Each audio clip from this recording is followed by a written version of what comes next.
Hi there, I'm KaiserNeko, and welcome to another episode breakdown. This time around, we're covering episode 40. Off the bat, let's take a look at that timeline. Now, you may notice this tall sumbitch over here. Now, that was a fun one, and I'm gonna save that one for last. First, however, let's take a look at some of the lip sync in this one. In this shot of 17 talking to 10 Shinhan, 17 originally had no lines at all. No lip flaps, no nothing. So I literally had to seek out another scene entirely where I could find usable flaps.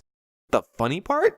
The flaps I use here are originally from Piccolo, as seen here from, I can't remember which episode.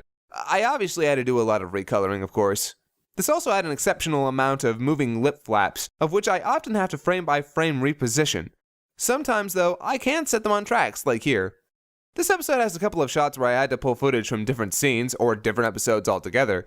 One of them being this shot of Popo here, which was from a later episode, this shot of Piccolo, which is from the Boo Saga, and of course this shot of this little green monster, which isn't covered until we meet said little green monster.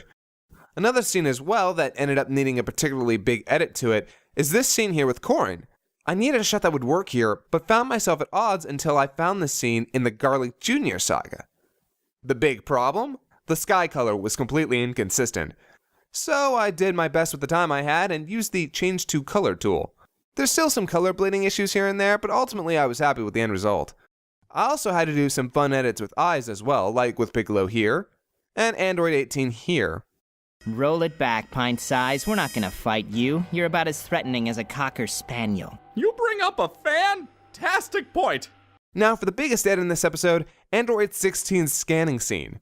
The easier part about this was making 16's eyes flash. I just had to bring them into Photoshop, color them red, then paste them over his eyes, then fade them appropriately. As for the rest of it though, in this shot alone there are 10 layers. The reticle, the different assets of the GUI, and the different pieces of text. This is one of the first real attempts at a shaky camera effect I've ever made too.